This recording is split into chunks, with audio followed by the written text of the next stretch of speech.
तो लो भाई लोग, आप लोग लंबे समय से एक ऐसी मूवी की तलाश कर रहे थे जो कि तेलुगु सिनेमाघर से आए, लेकिन सुपर हीरो जैसा मूवी हो, एडवेंचर मूवी हो। जी हाँ, एक ऐसी मूवी का ही नाम इस मूवी में हम बताने वाले हैं, यानी कि मिर्रई 2025 का एक मूवी रिलीज किया गया है साउथ तेलुगु सिनेमाघर से। हीरो के तौर पे आपको तेजा सजय नजर आने वाले हैं, रितिका नायक है। हम बात कर ले इस मूवी को रिलीज कब किया गया है, 12 सितंबर को इस मूवी को रिलीज किया गया था। साथ में 2 घंटे 49 मिनट का इस मूवी बनाया गया है सुपर हीरो का। यानी कि आपको हम बता दें, ये सारे कास्टिंग हो गए और कास्टिंग में एक और महत्वपूर्ण नाम ले ले, सायरा का मूवी में, वो भी इस मूवी में रोल अपना निभा रहे हैं। और रोल सिर्फ नहीं है इस मूवी में सायरा का, एक ऐसी छवि का है यानी कि हमें प्राचीन याद दिलाता है, हमारे सम्राट अशोक। आइए, ये सारे चीजें तो कास्टिंग की बात हो गई। आइए अब हम बताते हैं इस मूवी को किस तरह से तेलुगु सिनेमाघर ने डिजाइन किया है, क्या कहानी एक्सप्लेन करेंगे ताकि आप इस मूवी को जाके 2 घंटे 49 मिनट दे सके। आइए मूवी का रिव्यू को स्टार्ट। तो भाई लोग, स्टार्ट करने से पहले अगर हमारे चैनल पर नए हो तो जाके सब्सक्राइब करो यार जल्दी से, ताकि मूवी का स्पॉइल कर रहा हूँ, प्लेन कर रहा हूँ, ताकि जाके आप देख सकते हैं। बाकी मूवी कहाँ मिलेगा, कैसे देखना है, डीएम करो, आपको सारी चीजें मिल जाएंगी। आइए कहानी को स्टार्ट करते हैं, क्या इसमें कहानी है, उसके बाद मूवी को देखना चाहिए या नहीं देखना चाहिए, वो सारी डिटेल्स इस लास्ट में आपको मिल जाएगी, जैसे मैं हर वीडियो में बताता हूं। तो भाई लोग, इसमें कहानी स्टार्ट होता है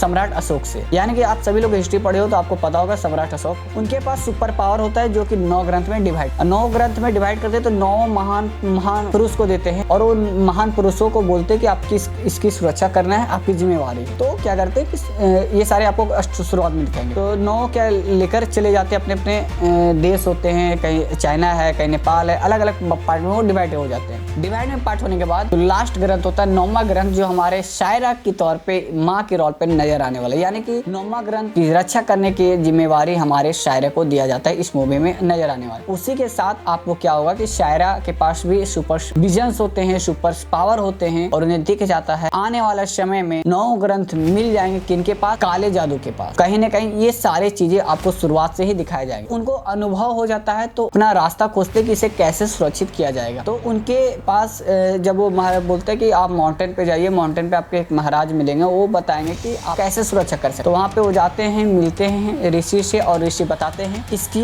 सुरक्षा की जिम्मेवारी तुम्हारे पास ही है, इसका समाधान भी तुम्हारे पास ही है, सारी चीजें तुम्हारे पास ही। तो वो सायरा समझ नहीं पाती है और बताती है, कहता है कि आप तुम्हारे पेट में जो बच्चा आने वाला है इस दुनिया में, वही ये 9 ग्रंथ का रक्षा करेगा और जो काले हाथ से बचाएगा। तो ये सारे शुरुआत में ही आपको एक्सप्लेन मिल जाएगा। उसके बाद आपको अब कहानी ट्विस्ट आएगा कि आपको इस मूवी में कॉमेडी नजर आने वाला है, साथ में आपको एडवेंचर नजर आने वाला है, सुपर पावर्स नजर आने वाला है। यानी कि तेजा का जादू अब चलने वाला। तेजा को हमारे वाराणसी के घाट पे छोड़ देते हैं उनकी माँ शायरा, और वहाँ से वो चली जाती है। वहाँ पे तेजा अकेला पड़ जाता है और वहीं के अघोरी उनको पालते हैं, बट उनके पास भी सुपर पावर होते हैं हमारे तेजा पास। और तेजा करते क्या है कि वहाँ पे भी उनको मन नहीं लगता। जैसे 8-10 साल के होते हैं, उनको आसमान में दिखता है, तारा गिरता है कि भाई तारा इधर जा रहा है तो हमको इधर चलना। ये सीक्वेंस ही तेजा का इस मूवी में। तो बोलते ठीक है, उधर चल जाता है। फिर अलग अलग राज्य वो ट्रेवल करते हैं, यानी कि सर्वाइव करते हैं, और उनके पास सीखने को चीजें मिलता है, जिस तरह से एक मूवी में। और सुपर हीरो में इसमें आपको नजर नहीं आने वाले तेजा। शुरुआत में आपको एक चोर की भूमिका में नजर आने वाले हैं। मतलब कि जहाँ भी रहते हैं वो सेकंड हैंड चीजों को कन्वर्ट करके वो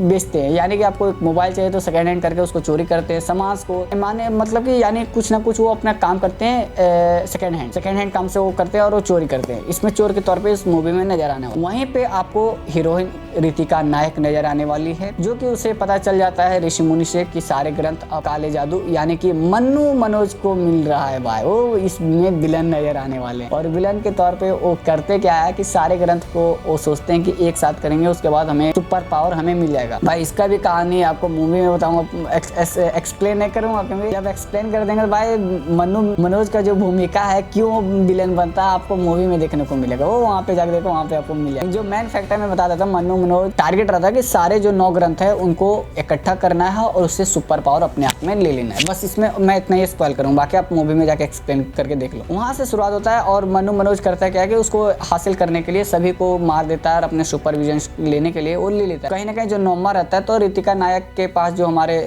रितिका नायक भी एक ग्रंथ का सुरक्षा करते हैं। तो बोलते हैं कि अब जो 9वां ग्रंथ है वो उसका कौन करेगा, तेजा करेगा। तो मतलब कि उनकी माँ उनको ही बताइए कि 9वां ग्रंथ है कहाँ। तो ये सारी चीजें आपको सस्पेंस सस्पेंस में शुरुआत में रखेगा क्योंकि मूवी को अच्छे बनाना है। तो कहीं ना कहीं अच्छा लगा मुझे ये सारी चीजें। उसके बाद रितिका खोजने निकल जाती है तेजा को और वहाँ बनारस से शुरुआत करती है और वहाँ से वो डायरेक्ट कलकत्ता है, अलग अलग हैदराबाद है, जाके वहाँ पे मिल जाता है तेजा एक चोर की भूमिका में वहाँ पे नजर आ जाता है। उसी के बाद रितिका उसको बताती है कि ये सारी चीज तुम सुपर हीरो हो, हमारे माताजी ग्रंथ का वेट सुरक्षा कर रहे हैं, तुम्हें ही सुरक्षा करना है अब आगे। तो ये सारी चीज बोलते तो तेजा को समझ में आता नहीं, बट उसे तेजा को यहाँ से फर्स्ट लव हो जाता है भाई। यहाँ से कहीं ना कहीं तेजा कहीं ना कहीं सीरियस मूवी में इस मूवी में रितिका से प्यार करने लगता है। बट उसके बाद कुछ देरी के बाद उसे चीजें क्लियर हो जाता है क्योंकि मूवी में ज्यादा सस्पेंस नहीं रखा है, क्लियर करते चल गया है कि आपको सिंपल मूवी में दिखा दिया। उसके बाद तेजा को पता चल जाता है, फिर तेजा जाता है माउंटेन पे और वहाँ पे तेजा मिराई जैसा एक क्या होता है, मिराई जो है एक मिराई छड़ी है, छड़ी को ही उसमें सुपर पावर होते हैं, उसके बाद ही बुक्स को रक्षा कर सकता है। तेजा को मिराई यानी कि एक सुपर डंटे को पकड़ना खोजना है तो वो माउंटेन में रहता है, हिमालय में। वहाँ पे जाते हैं ऋषि जो उनकी माँ को बताते हैं समाधान, वही समाधान अब तेजा को देखने को मिलता है। वही ऋषि आपको लंबे समय के बाद 24 साल के बाद नजर आएंगे। कहीं ना कहीं आपको थोड़ा वहाँ पे शॉकिंग नजर आएगा। के बाद चीजें क्या होता है कि वहाँ पे तेजा को बताया जाता है कि तुमको मिल गया, बट ऋषि जो पकड़ते हैं बोलते अलग अलग चीजों को दिखाते हैं पकड़ने के बाद, क्योंकि उनके पास भी पावर होते हैं। तेजा बोलता है ये हमारे पास पावर ऐसा नहीं है। कहीं ना कहीं बोलता है कि इसको मिलाने के लिए तुम्हारी आत्मा, तुम्हारी मन चीजें को मिलना होगा, तुम्हारी शक्ति का तुम सत्य होगो तभी ये मिराई तुम्हारे साथ खड़ा होगा, यानी कि उस छड़ी में अब पावर है। ये सारी चीजें बताता है। कुछ लंबे समय तक फिर जब मिराई पाने के लिए वो रेडी हो जाता है, मिराई मिल जाता है, वहाँ फिर इंटरवल हमारे मनोज मार देंगे। 9वां ग्रंथ 8वां ग्रंथ मिल जाता है और 9वां ग्रंथ बचा हुआ। 9वां ग्रंथ पे ही पूरी मूवी चलता है कि 9वां ग्रंथ को बचाना है। तो 9वां ग्रंथ को बचाने के दरमियान में तेजा को सारी चीजें याद आ जाती है अपनी विजन्स में, और वो वहाँ के बाद आपको क्या होता है कि उसको पकड़ने के वो रक्षा करता है। बट जब वो मिलता है, लड़ाई होता है मनोज से, तब जाके भाई तेजा के साथ तेजा को मिलता है, मतलब मिराई के साथ उसका कॉम्बिनेशन हो जाता है कि वो सुपर पावर अब तक आ जाता है। उसके बाद चीजें आपको इस मूवी में क्लियर नजर आएगा। मनोज को नहीं मिलता है, मनोज का भी एक प्लॉट दिखाया जाएगा मूवी में। आप वहाँ पे जब मूवी देखोगे तो मजा आए। ओवरऑल हम बोल दे इस मूवी में क्या होता है कि तेजा 9वां ग्रंथ को रक्षा कर लेता है और लास्ट में मनोज मर जाता है। ये सारी चीजें आपको देखने को मिलेगा। अब हम मिराई की मूवी की पूरी डिटेल्स बात कर ले, ये तो कहानी एक्सप्लेन थोड़ा सा कर दिए ताकि आप जाके मूवी जाके देख सकते हो। बाकी मूवी की बात कर ले कि क्या मूवी में विजुअल जो चीजें काम की गई है भाई, तो विजुअल अच्छी तरीके से काम किया गया है। थोड़ा मुझे एक्स्ट्रा ऑर्डिनरी लगा क्योंकि जब तेजा जाता है भाई हिमालय पे तो एक्स्ट्रा कुछ दिखा दे रहा है, तो कहीं वहाँ डिसपॉइंट लगा कि कहीं ना कहीं कुछ ज्यादा ओवर रेटिंग कर रहा है। वहाँ पे थोड़ा विजुअल लगा तो, लेकिन ग्रीन पर्दा का कमाल है तो कुछ भी हो सकता है। बाकी मिराई मूवी को देख ले, सुपर हीरो मतलब कि इंटरटेनमेंट के लिए आप इस मूवी को देख रहे हो, आराम से देख सकते हो। बाकी आप अगर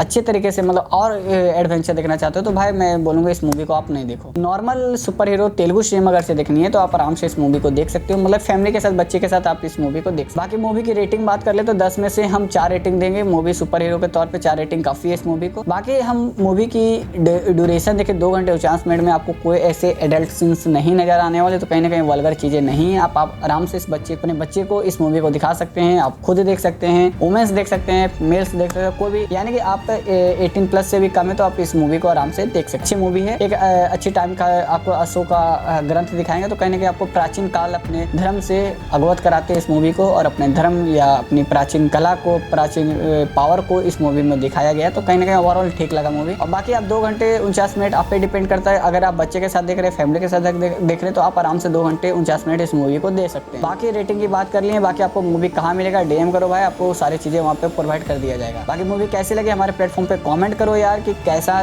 मेरा रिव्यू लगा, कोई रिव्यू में कमी रहा तो कमेंट करके आराम से बता सकते हो। बाकी नई अपडेट देखने के लिए, नई मूवी का रिव्यू देखना है, नई मूवी का नाम जानना है तो हमारे चैनल को सब्सक्राइब करो और जितना हो सके शेयर करो। आज के लिए इतना ही। जय हिंद, जय भारत दोस्तों।